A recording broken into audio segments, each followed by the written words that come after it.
Hi, my name is Carol Woodbury, and I am VP of Global Security Services here at Help Systems. And thank you for joining me for this Coffee with Carol session. Today, we are going to explore some of the depths of IBM I security. And I put this presentation together. It's a little bit different than what I typically do. We're actually going to talk through 5 very different topics. None of them have anything to do with the other, and none of them really are a good standalone Coffee with Carol session because they just don't take up that much time to discuss. But they're important features of IBM I security that you may or may not have heard about, and so I thought I would discuss those in today's session. So the way that I'm going to handle this, since I don't have my sidekick, John Vanderwall, here to field questions, what I'm going to do is, since these are 5 very different topics, if you have a question on them, please type that in the question box, and then I will answer those questions after each of those 5 sections are done. So with that, let's get started. Okay, the first area I'd like to discuss is DDM, or Distributed Data Management. Now, this is not typically a security topic, but there are definitely security aspects that you need to consider when using DDM. So what is DDM? If you're not familiar with it, it's a proprietary communication protocol that allows you to communicate between IBM I systems. And it's kind of weird, but it allows you to reference or even open a file on one system, but have the data actually reside on a different system. It really became popular back in the early 2000s when the size of the data or the amount of the data started to increase, and the size of the actual hardware, how much could be stored, wasn't at that point in time keeping up with the amount of data that could be stored. So if you had multiple applications with very large database files, you could run out of storage. So they devised this method of being able to actually put that database file on a different IBM I at that point in time, and still allow you to programmatically reference that file or do an open database file from the original system. So I have a picture here where you would be referencing on system A the file, but what actually existed on this file is called a DDM file. The actual data resided on system B. So that's what and how DDM came to be. DDM is also, in today's world, also used for DRDA, the Distributed Relational Database Access, which is also used by DB2 Connect. Okay, so why is there an issue with DDM? Most DDM servers have been configured, at least the ones that we look at through our risk assessment service. Most DDM servers have been changed to not require a password to make a connection. So by default, as it ships from IBM, the DDM server requires a user ID and password to make a connection to another IBM I system. But most servers have been configured to stop that and just allow the connection to occur as long as the profile exists on the target system and no password is required. So there's this thing called a server authentication entry, and adding a server authentication entry allows me to connect as myself, but it also allows me to connect as a different user. And then as that different user, I can run a remote command. Okay, so if we see a picture, here are 2 IBM I systems, and I have a server authentication entry. Well, I don't actually have to have one if the profile is the same. So if I want to connect with Carol on the target system, I don't need this server authentication entry. However, I can run the add server authentication entry command, and guess what? I can say that any connection that starts out as Carol on a target system, I'm going to run as QSYS offer. Now, we all know that QSYS offer is going to exist on that target system. And when the target system does not require a password, all I need at this point in time is authority to the add server authentication entry command. So once I've added this add server authentication entry command, I can now run a remote command over this DDM connection, and I am not running as Carol, I'm running as QSYS offer. So therein lies a very huge problem. So there are a number of options for configuring DDM to use a password. So these are the password options. User ID, which means that only a user ID is required. Valid only, meaning if a password isn't required, but if you pass one, it has to be valid. User ID password, so that's requiring both of those. User ID and encrypted password or encrypted user password, or you can use Kerberos, meaning our single sign-on. You can use single sign-on using DDM. So the recommended value is encrypted user ID and password. All right.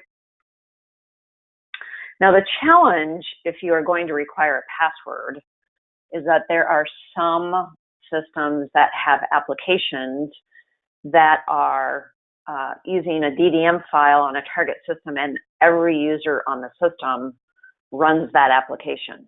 So in my original example, when I was telling you how DDM got started, there were applications that every user in the system ran, and they were referencing that DDM file, which actually then accessed the data on the target system. Well, that's every user on the system. So if you're going to require a password, the problem is that that server authentication entry not only has to be made for every user accessing that application, but now you have to keep their password in sync. That's really why most people have turned off requiring a password, because that is just way too hard to maintain. The good news is that IBM has provided a way to make that much more simple. So what they have done is allow you to create a server authentication entry command for a group profile. And the group profile then has a password. You can then change the DDM server to require a password, and then anybody that is a member of that group now connects on the target system using that group profile as the profile to connect. That is far easier to maintain, and that way you can change, as I said, your DDM server to require a password. The downside to that is that the connection is made via the group profile. So now your accountability is lost on the target system as to who is accessing that database file. So you have to weigh the dangers of not requiring a password with the slight loss in accountability of who is accessing that database file on the target system. There was another enhancement that allowed you to create this environment variable that says that if an individual has a server authentication entry, that would take precedence over the group profile. So you can get into those gory details by reading these support documents. So the recommendation is that you do require a password for the connection. And you know, the real issue resides, or the maintainability of this whole thing resides primarily for those organizations that use DDM through an application.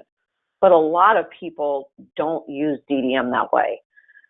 Many are just using it either for their change management connections, or they're using it for BRMS, or perhaps some activity related to their HA vendor.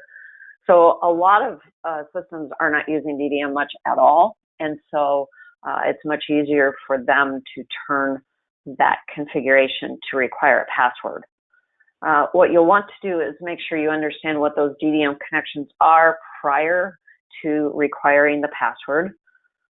So before you change that DDM attribute, make sure you know what those connections are and that any connection that needs a password has one registered with a server authentication entry.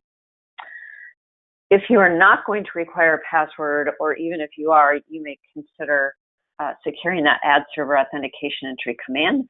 So not just anybody can run it. It ships as public use. So at this point in time, anybody can run that command. The other thing that you can do is use your Exapoint software. So obviously, Health Systems has the PowerTech products, and Exapoint Manager is the one that we would use in this case. Now, I emphasize this because a lot of you have purchased an Exapoint solution, be it our solution or somebody else's, and you don't use it. And that's the worst thing that you can do. But DDM is one of those ones that is actually really easy to start with. So if you haven't used it, or if you're using it only for logging, I encourage you to start looking at the DDM exit in Exapoint Manager and start considering putting rules in place such that the known activity can go through and you deny everything else. That way, even if DDM does not require a password, if the user isn't supposed to be using DDM, they're not going to be able to make a connection as a more powerful profile or run a remote command through it. So there you go, a tip for using your Exapoint Manager software. Yes, this is the next topic. So if there are any questions about DDM or what I've just been talking about, I will take those now. I don't see any. Okay, so I'm just going to go on to the next topic. Okay, the next topic is this very strange thing called a QPWS server authorization list. Now, this authorization list ships with the system, but do you have any idea what it's used for? Well, you probably wouldn't by the name, but what this authorization list does for you is that it controls who can see the QSYS.LIB file system from either Navigator for I, so the browser interface, or Access Client Solutions, the integrated file system feature of that, or if you have mapped a drive using Windows Explorer, it will block the view of QSYS and all of your libraries on the system. Now, it only blocks the access via these three interfaces, and it's kind of a smoke and mirrors thing. It doesn't affect the user's authority to those libraries at all. It just blocks them from view, and it blocks them from being accessible through these interfaces. So the authorization list is shipped with the system. You don't have to create it. It's already there, and it defaults to public use. So what happens if you modify the authorities? So say I want to block from view this profile's name named CJW test. So I've edited the authorization list authorities and granted CJW test exclude to the PWS server authorization list. Okay.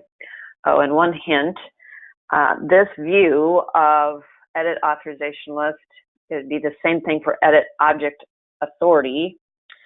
This view that shows both the object authorities and the data authorities, and you don't have to press F11 to cycle through and see all of them. If you want to see it on one screen, you get that view by specifying expert as a user option in your user profile.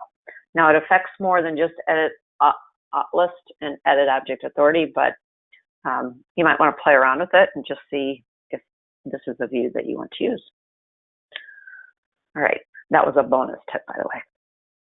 Okay, so what happens? So if I go into Navigator for I and I am not restricted from QPWS server, I'm going to see QSYS.LIB, and then if I expand that, I'll see all of the libraries on the system. All right, now this is the view that you will see if I am excluded from that authorization list. You notice that I don't see QSYS.LIB, and so there's nothing to expand. So I actually obviously it's still there. And if I displayed the authority on QSYS.LIB library, I would have authority to it, but I can't see it. I can't access it. So that's the net effect. Using Windows Explorer, again, this is what I would typically see if I mapped a drive. But this is what I'm going to see if I try to map a drive to root. So I get an error there. Okay, and if I'm in Access Client Solutions, the Integrated File System feature, again, this is what I would typically see if I open the QSYS.LIB directory. So I'd see all of the libraries in the system, but this is what I see. So it says that the path does not exist. Well, clearly it does, but I'm prevented from seeing it.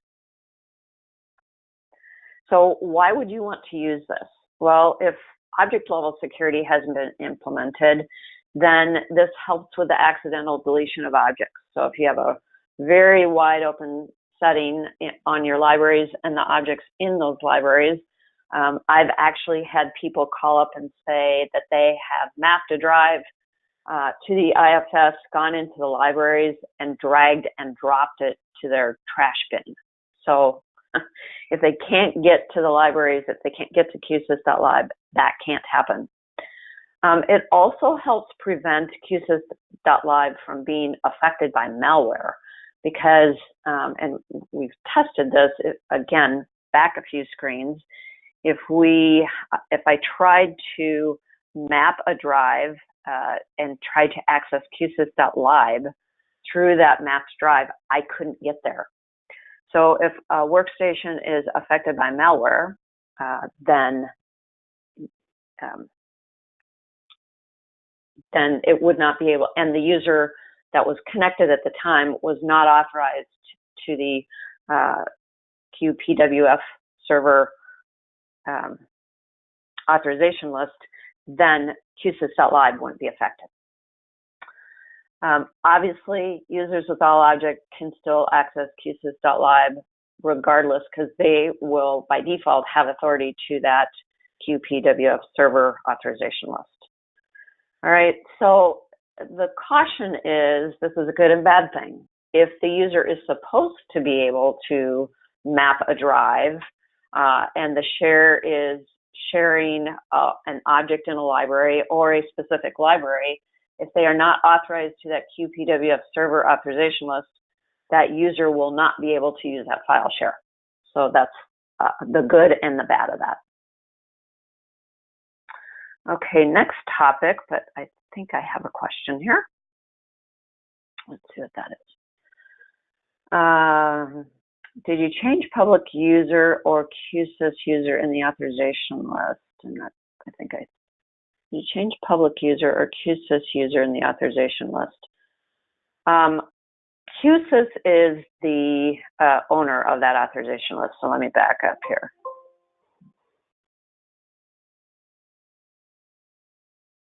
So this is, again, how the system ships the QPWF server authorization list. All authorization lists are in the library QSYS, and the owner of this authorization list is QSYS. So I'm not going to change that authority at all. If I am going to implement this on a production server, I would probably change the public authority of this authorization list so that the vast majority of users could not see QSYS.LIB and then authorize back anybody that was supposed to be able to see that from those three views. And again, it's Navigator for I, Mapped Drives, or Access Client Solutions. Okay. Hopefully that answered the question. Okay, next up, QUse Adopted Authority System Value. Again, these topics have nothing to do with one another. Now, I am going to say that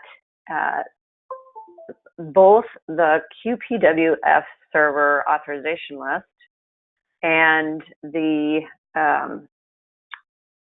QPWF server authorization list, as well as this QUse Adopted Authority system value, if the application administration feature had been implemented, when these two things came in, these two features would probably be part of application administration. That's really where these belong. They were put in, however, before that feature got invented. And so I was security team leader at the time, and we had to come up with a way to be able to control both of these things. And so this is how it came about. But if you think about it in context of allowing some function to occur or not to occur, that's really what both that authorization list and what I'm about to talk about really fall under the category of. So what is the purpose of this system value? The purpose of this system value is that it prevents users from creating programs that use adopted authority. Okay, so when you go to create a program, there are two parameters that deal with adopted authority. The one that causes the program to adopt is called user profile. Okay, and that can either be owner or user. By default, it's user, so the program does not adopt. If it's owner, when the program runs, it will run with the authority of the owner of the program. The other one, and most people confuse this and think that this is what causes the program to adopt, but the other one is use adopted authority, and that means is the program allowed to use or consume adopted authority that was put in effect by a program that was already in the call stack. So something already adopting authority, can this current program use that adopted authority? So if we look through this example, we have a program 1, and it's owned by an application owner. It's adopting authority, and it says use adopted authority, yes. So if I call program 1, my authority that's in effect is my own authority as well as the application owner, because that's who owns the program. If program 1 calls program 2, then, and that one is owned by QProgrammer, then the authorities that are in effect are CJW, application owner, and QProgrammer. Now, program 2 has the ability to use the application owner's authority because program 2 is configured to say use adopted authority, yes. Okay, so that's how I can use the application owner's authority as well as QProgrammer, which is the one that's currently being adopted. Now, program 2 calls program 3. It's owned by QSYS.LIB, so in that case, and it's adopting authority. But in this case, it says use adopted authority no. So what that basically does is put a brick wall, or it puts a barrier up in the call stack, and the system can no longer go backwards and gather up adopted authority that's already in effect. So the only adopted authority that can be used at this point in time, while program 3 runs, is the adopted authority that's currently in effect from program 3. So I can have my own authority as well as, in this case, QSYS.LIB's authority. All right, so still, what a big deal. Why are we talking about the system value? Well, and the funny thing is, I still remember getting this phone call from a customer. Again, I was a security team leader at the time. I remember exactly the office I was sitting in. I don't know why I remember this detail, but I remember the call from this customer who was not very happy and wanted a way to be able to control when his developers were able to create a program that used adopted authority. And here's the reason why. Say you're about to call a program. So I'm calling a program, but under the covers, or as part of that program, running of program 1, it actually calls a program that calls application decrypt. And that particular program is owned by QSYS.LIB and its user profile star owner. Okay. So remember, by default, the use adopted authority parameter is yes. So by default, it will use adopted authority. So when I call these programs, what version of that program where's it going to get that program? Well, it gets it from the first place it finds it in the library list, because I'm not making library qualified calls. I'm just saying call application decrypt. So I haven't said which library it's supposed to come from.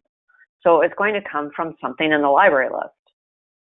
So if you happen to have QGPL in your library list, which is not a good idea, or QTemp, both of these have sufficient authority that if I wanted to do something nefarious, not very nice, I could create my own version of the application decrypt program, put it in QGPL or QTemp, and then call the actual version of the program, which is down here in the application library. So normal operation would be app decrypt is not found in QGPL, it's not found in QTemp, it's not found in the vendor library, it's not found in my library. It would be called out of an application library. But if someone can get a program compiled ahead of the application library, then they can name it the same, have their program called, and then eventually call the real program. And why would you do that? Well, because they know that these programs are adopting authority, and they're adopting a powerful authority. So that's what had happened in this case. They had developers that knew the call routine of an application. They had inserted one of their own programs into a library higher in the call stack, called their own program, did whatever it was they were trying to do, create a powerful user profile or modify data. I can't remember which one it was. And then eventually they called the real program. So this customer wanted a way to control that.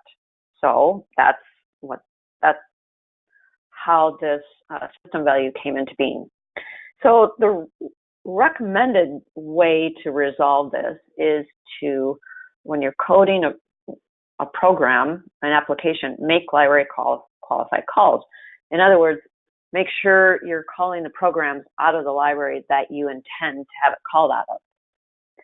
Now, that's best practice, but I realize that in practice, a lot of people don't do that because it would make it very difficult to version software. Now, there's ways around that, but suffice it to say that I know making library qualified calls is not a popular solution. So another thing that you can do is make sure that libraries ahead of the application library are all public use. That way somebody can't compile something into those libraries and get it called ahead of the intended library. That's actually why we have that as one of the checks that we do in our risk assessment service. We look for libraries in the system portion of the library list that are greater than use, and we specifically look for QTemp in that list. All right, and the reason I say QGPL is because it ships as public change. Okay. So then finally, the other option is to use the QUSE adopted authority system value. So how do you actually do that? Okay, so what you do is to create an authorization list. So in this case, the authorization list does not come with the system.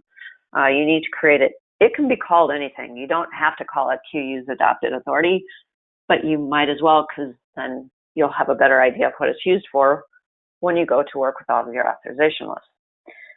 What you do is set it to public exclude, and then you are going to authorize any user that needs to create programs with use adopted authority yes to have use authority to the list. So who would these people be? Well, anybody that is managing your change management process, your software change control, right? So for the people that are promoting programs, if your security scheme of your application depends on having programs set to use adopted authority yes, then whoever's making those promotions needs to have authority to that authorization list. And then maybe you might want to consider your developer's elevated profiles. So by that, I mean, if you're using something like Authority Broker, where a developer signs on as one profile and elevates to another, maybe that elevated profile needs to be authorized to this list.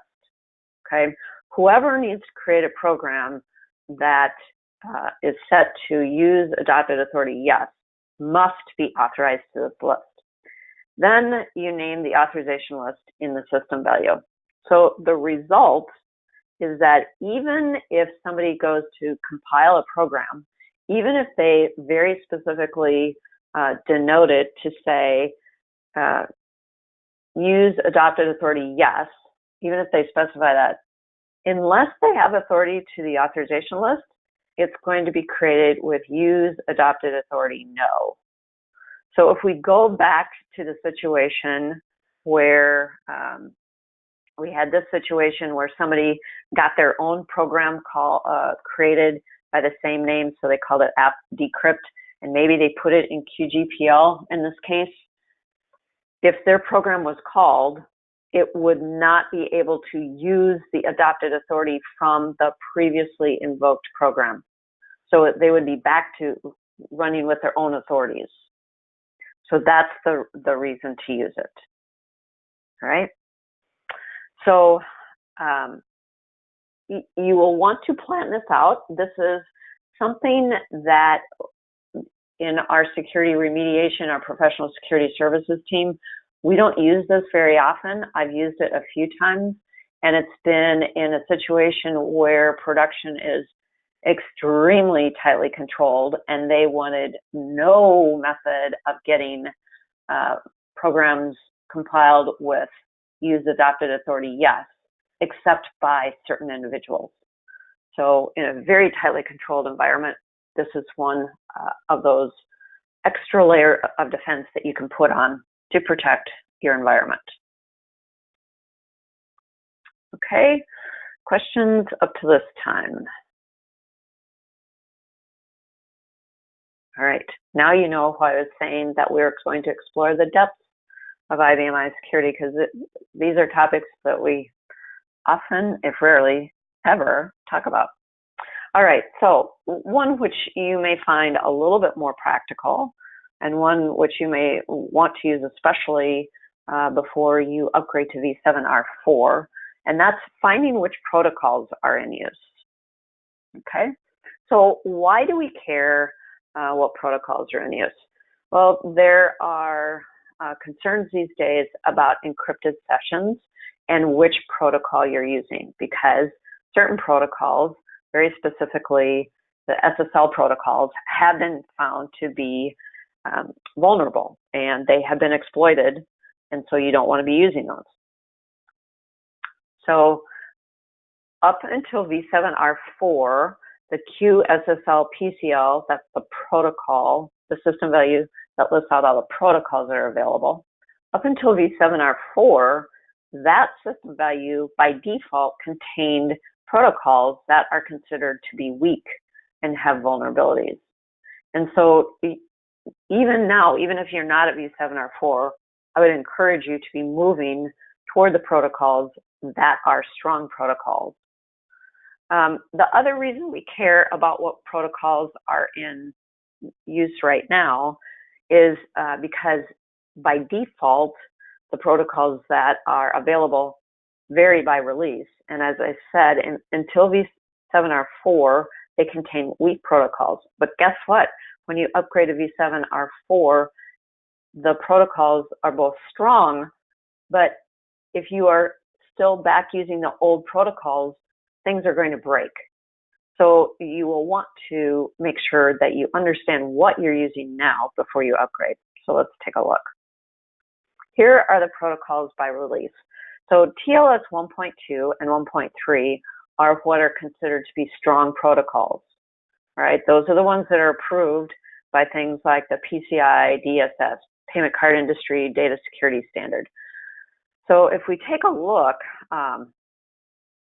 TLS 1.2 isn't available by default until v7.r2. All right. Now, if we take a look the other direction, if we look at v7.r4, the only two protocols that are available by default are TLS 1.2 and TLS 1.3, a new addition to that protocol family. You can add these back in, the older protocols back in, but they aren't there by default. So you will either need to be moving off and only using TLS 1.2 prior to your upgrade, or, and that's what I would recommend, or you're going to have to know to put these older and weaker protocols back in that system value so things don't break. Now note that if you are running anything that is SSL v2, for one thing, that is ancient technology. I mean, like 20 years old. So you want to get off of that anyway, but it's not even available in v7.r4. So the code was actually removed from the operating system in v7.r4 because was shown to, even if it was not specified as a protocol in the system value, just simply having that code there presented a vulnerability to the system. It actually removed that code starting in v7.r4. Okay, so here are some reasons why we care what protocols you're using. So starting in v7.r3, some of the values that you could specify for auditing having to do with network connectivity changed. So these are the values that are available now starting in v7.r3. It logs the sockets, it logs UDP connection, telnet connections, and secure connections other than telnet, okay? So those are your options starting in v7.r3. And these are values specified in the QOD level system values. So these go into the audit journal. So if you want to check for current protocols, what is currently in use, what you would want to do is specify that the net tel server, so the telnet server, and the secure values in QOD level. And then you'd let that run for a little bit, and then you would pull back, or you'd harvest the audit journal entries having to do with SK. So those are the audit journal entry types that pertain to the telnet server and this net secure. The result, and I'm just showing you an SQL output of this, the result is that you can see the remote address, you can see the version that they're running. So if it is making a secure connection, in other words, the connection is encrypted, what protocol is in use will be listed, along with, under the secure properties, that lists the actual ciphers. And again, both are important. If you are using a secure version but a very weak cipher, again, starting actually in 7.3 and definitely in 7.4, the weak ciphers are removed from the system value, and you have to add them back in if you're using them. So the goal is to get yourself both using secure protocols as well as secure ciphers. And this is a way to find out what you're currently using. Now, if you're going to look for unsecure connections, you have to do something slightly different. So you would specify the sockets, the UDP connection, and the telnet server, again, in QOD level. And then again, you would look for the SK audit journal entry type. And then the SQL statement that you would run is this one here. And what you're looking for are the ports, the use of the unsecure port. So 23 is the port that is used for unsecure telnet. And so this way you could do a reverse DNS lookup and see where or which device that connection is coming from. If you don't find anything, obviously they're all coming in over the secure connection, and then you could see them coming in this previous select statement. Okay, so I've provided a listing of the ports that are in use. So these, this link will tell you what the unsecure ports are for things like Telnet, FTP, ODBC, all the database servers and so forth, right? So this is a way to find out both uses of unsecured ports as well as the protocols that are in use and the ciphers that are in use. Okay, so If you aren't running V7R3 and don't have availability of these specific audit journal entries, IBM provided the use or provided a facility within SST, the service tool feature, that allows you to go in and turn on counters that will show you which protocols are in use. Okay, so I've given you a link to that. And then if you do find any of those older protocols in use, you need to figure out where they're coming from. And this link shows you how to run a communication trace that will show you where that counter or that old protocol is in use. So you would go in, and these are the instructions in that first link. You start service tools, and you follow all these instructions. You eventually get to a page that looks like this once you sign in and take all these actions. So basically, you are enabling these counters. Just a hint, this enablement is reset after every IPL, as are the counters. So if you're depending on this, you're going to want to look at the count before you do an IPL. And then after the IPL, re-enable it. Come back in and do this exact same statement again.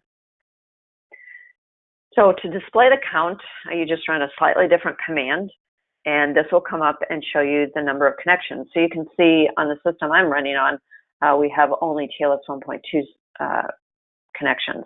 But you might have one of these other connections, and at that point in time, once you see that count, you're going to want to look at that other service bulletin that shows how to run a communication trace and find out where that connection is coming from. The idea is that if you find a connection using a weak protocol, you want to work to get that using a stronger protocol. Now, sometimes you're at the mercy, not sometimes, you're at the mercy of whoever you're connecting to. So if it's an outside process, an outside entity outside of your organization, you're going to have to work with them so that their server can recognize a stronger protocol on the connection. If it's internal, it's likely that you need new digital certificates assigned so that the connection, again, can be made with a stronger protocol and a stronger cipher. So again, prior to upgrading to V7R4, you're going to want to understand if you have any connections being made with something other than TLS 1.2. You're not going to have 1.3 because it's not available before V7R4, at least not yet. And so you're going to want to find that out. If you are only connecting with 1.2, you don't have a worry. If you have other connections, I would recommend you try to get those connecting to V7 TLS version 1.2. But if you absolutely can't, you have to know that you're going to have to modify that system value to add those weaker protocols back in. And then along these same lines, if you add net fail to your audit log, it logs the use of secured or unavailable, the attempts to use secured or unavailable ports. So this would be a great example of what you want to send over to your SIM. All right, a lot of people ask, well, what should we send from IBM I over to our SIM? There's a lot of things you should be sending over there. And my next copy with Carol will give you even more examples of that. But this is an example of something that you would want to send over. What would the SIM do with this? Well, if I was operating that, I would be looking for this attempt, not just for this system, but it would probably likely be an indication of a broader attempt to access systems, either internally or from outside of your organization. Okay, any questions on why do we care what protocols we're using? All right, this is the last topic that we'll be talking about. So again, if you have any questions, just go ahead and type them in to the Q&A box here. Okay, intrusion detection monitoring. So there's actually a feature within IBM I that is called intrusion detection. And what that does is to detect events or attacks at the IP stack level. So this is very low level. This is not a user trying to guess a valid user ID and password combination. this is something that's down, way down at the packet level. So SYN attacks, malformed packets, Fraggle attacks, Smurf, perpetual echo, and about 5 or 6 others. So these are things down at the packet level, or stack level, I should say. Not all are packet attacks. Okay, so the way that you enable this is through auditing. So you either add the attention event value to either odd level or odd level 2. I had so much specified in my odd level, I had to overflow in my odd level 2 system value. So, but the key here is that you specify attention event. That enables it. Then, to be able to really configure it and to use it to its fullest features, you want to go into Navigator for I and configure it. So you come in under the security category and you come down to intrusion detection. You click on that, and then the right-hand window will give you all of these options. So you can enable it, you can set it up, you manage it, you display the events. Okay, so let's walk through some of these. This is where you come in, and these are all of your options. This window lists all of your options that you have for the type of attack that you want the system to detect. So you can come in here and say, I've selected the flood attacks. So you can come in here, check the box, go to the actions, drop it down, click on properties, and say what you want to do with that. And there's all sorts of things you can configure. You can accept the attack from certain ranges of IP addresses. You can say, I only want to hear about it if I get X number of them. You can tune this quite granularly to say when you want to be alerted, or if you want to ignore something. Okay, so then you can go in and you can display the events. So if you've had events, you can come in and actually display those here. Or once you've got it configured, if there are events that have happened, you can either display them coming in through Navigator for I, like I've just shown you, or there are audit journal entries that represent those. So you can do a copy audit journal entry of the IM entries, and that will show this result. Okay. Actually, you can copy the audit journal entries, but what I'm showing you here is the result of an email that was sent. So one of the other things that you can do is that you don't have to remember to pull the information or go out and display it. If you get one of these alerts, you can have it email you or several people, or you could have a message sent to a specific message queue, and then if you're monitoring that, have it alerted off of that. This is just an example of showing an alert that came in through email. So there's a manual on this feature. So here's a link to the manual.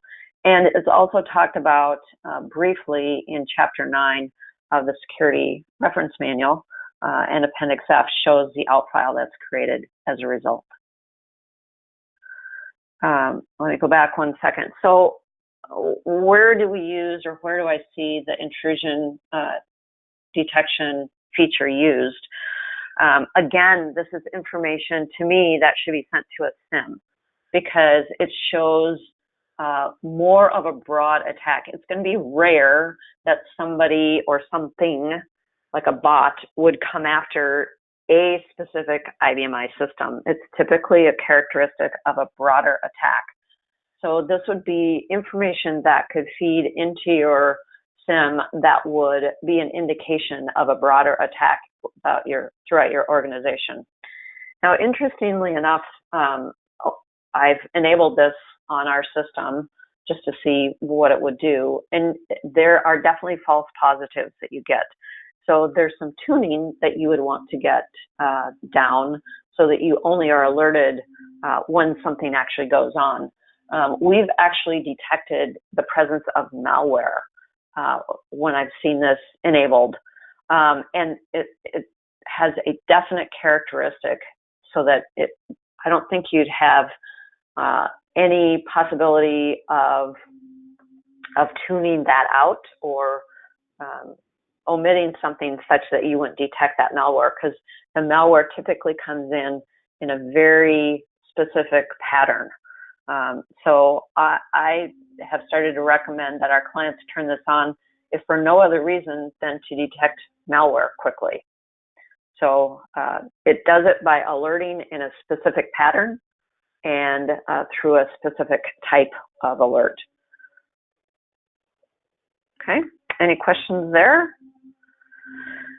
If no questions, I will, or if you have questions, go ahead and type them in the question box. Otherwise, I'll just go through our services really quickly. I am part of, I'm the technical lead for the professional security services team managed by John Vanderwall. We do a variety of different security-related services. We do risk assessments, which is a very thorough analysis of the state of your IBMI system from a security perspective. That goes very broad, and then we provide you with a prioritized list of things to address. We also do penetration testing, which is where a lot of the recommendations for DDM came from, because we are able to exploit DDM in many of our customer locations.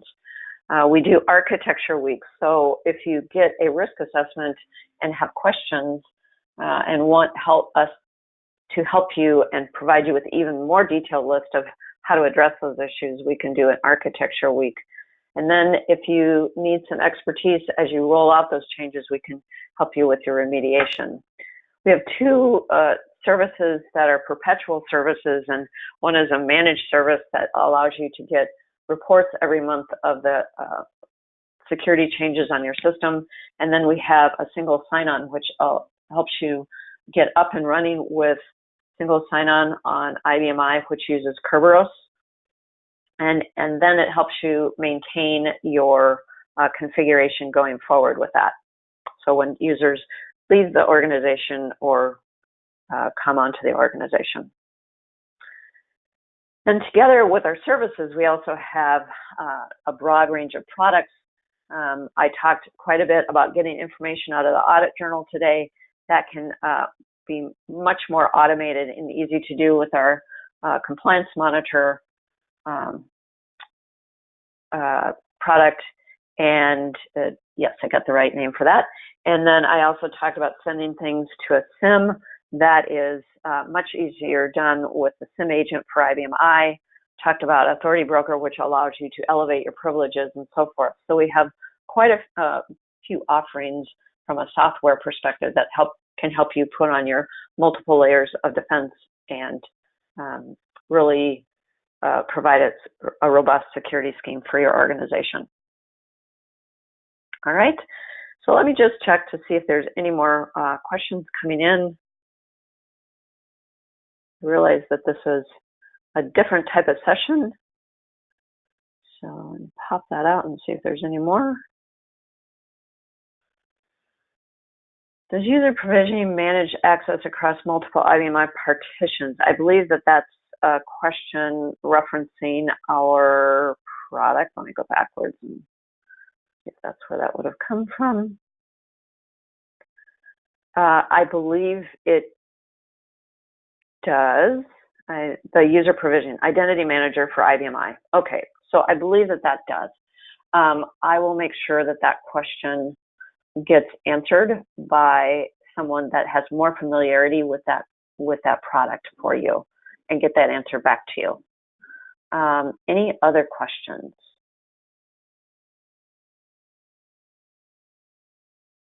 Okay, I think that's it. Again, you will get these handouts and a link to this recording. So if there's no other questions, I just want to say thank you for your time, and I hope you have a great rest of your day. Bye-bye.